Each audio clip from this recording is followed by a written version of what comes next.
Hey guys, so it's time for a traditional White Sox video. So I started with this last year, just making a video, like a video that if I would be a smartphone buyer, I would love to go to YouTube and find the phone that I'm interested in and try to see what is bad about this device. So, this is only going to be a video, not a full review of the Galaxy Mega 6.3. I probably will do that in the future. This is just going to be a phone pointing out maybe some of the obvious things about this, but maybe you just want to hear it from an experienced YouTuber or just an experienced smartphone lover, his opinions on the Mega 6.3, the obvious things and maybe some of the not so obvious things. So just focusing on the bad things here in this video, so you might find this video if you're interested in this device. Is this something for you, or is it too big? And yes, I have a special personality that you will probably hear in this video. If you don't like it, you should probably change video. So the first thing here that could suck about this device is that this is a big boy. I mean, let's just zoom out. Could you see? I mean, I don't have big hands. I don't have big hands at all. But you can see how big it is. It's super big. It's insane. It's super big. Okay. Let's see here. When you use this device, what you will have to do with your hand, if you don't have insanely big hands, you will have to move your hand around. Like when I'm going to the top of the phone, I have to climb up here on the back side with my fingers, and you have to kind of get used to that. It's a big phone. Most of the times you probably won't use it with one hand. Of course, when you look at things, and probably they have a one thing in the keyboard, so you can have it with one hand, so every button here goes on one of the sides. But still, it's a big phone, okay? It's a big phone. Now, I love big phones, okay? Me personally, I love big phones, but if you never used a big phone like the Galaxy Note series, no, okay, you should first check out the Note series and see if those are already too big for you. Then this is not gonna be something for you. This is big, especially when you type. You will use like two hands, okay? This is gonna be a power phone where you usually will use two hands. For me, I don't have a problem with that, but if you do have, yeah, it's gonna be a problem. It's gonna be a problem. You're probably gonna hate this phone when you realize that, well, it's pretty hard. But I think that most people already know this. It's super big, okay? It's super big. But how does it stack up in size compared to the Galaxy Note? Well, I'll make a full review of that, comparing those phones. But from my experience, from what I found, I thought that this phone would feel insanely big compared to the Note 2. Now, coming from I started to use the original Galaxy Note, then went to Note 2, and then went to this just to try it out here, and it doesn't actually feel that much bigger because it is thinner, but still, it's a big phone. But for me that doesn't have super big hands, I'm pretty impressed with still how you can actually use this device because it has rounded off sides. It has kind of like a better design than the Note 2 because of its thinner form factor and a little bit of an S4, Galaxy S4 design here, especially on the sides, which I definitely do enjoy. My button here, when I have it holding it in my hand here perfectly over here, I have my button here on turning on the display. Now they could probably put these buttons on the side a little bit longer down here, volume up and down keys, so you wouldn't have to move your hand up and down when you just want to control that little simple thing. But it's big, okay? It's a big boy. It's bigger than Note 2, but because of the thinner form factor, you can still maneuver the device actually, and that is the cool thing about this. Can you pocket it? Yes, I can pocket it perfectly in my pockets. I do see the phone a little bit from the top of my pocket, but no big deal. I can still pocket the device. Definitely pocketable if you don't have any special, probably skinny girl jeans or something. So let's continue on here. What is not so good also about this device, why it could suck, it doesn't have that much bigger battery. I mean, the phone is way bigger than the Note 2.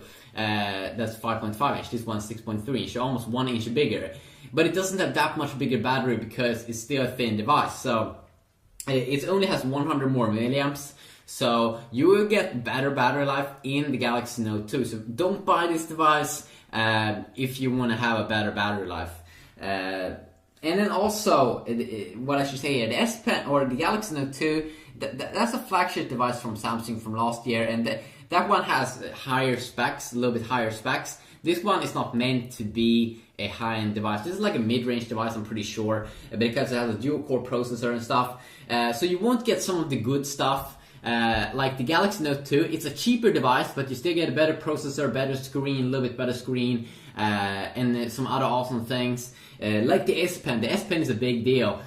So this is Samsung's mega lineup, but with Samsung's Galaxy Note series, you do actually get a pen, and you can have fun. I usually take pictures, and then I can cut things out, and it's really, really awesome how much you can take advantage of the S Pen if you want to be a power user. It's really insane how good the Galaxy Note is.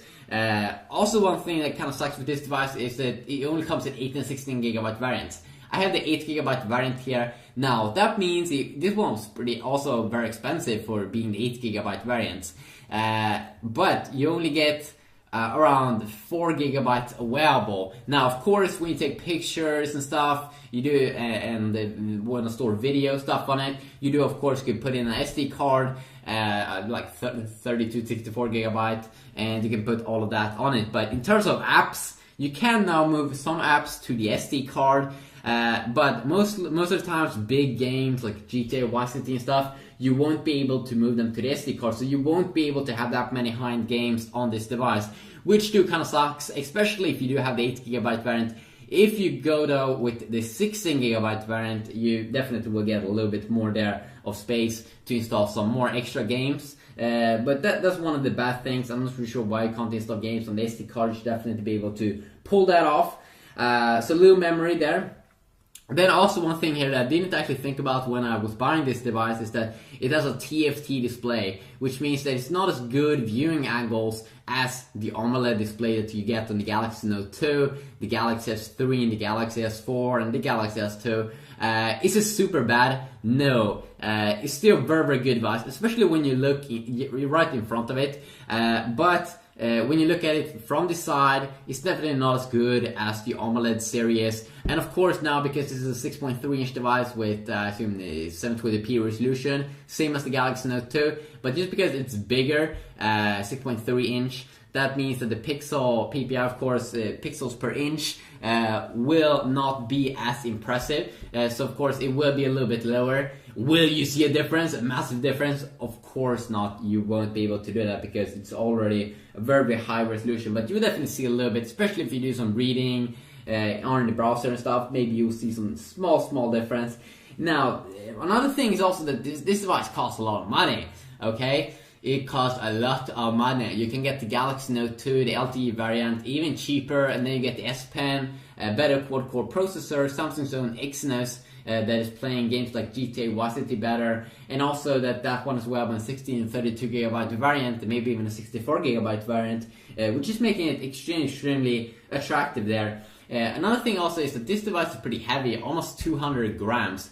Now, I didn't really feel that of a big deal because the phone is so big in its size, only 6.3 inch, which made it feel that it doesn't actually feel heavier than the Galaxy Note 2, but it is heavier than the Galaxy Note 2.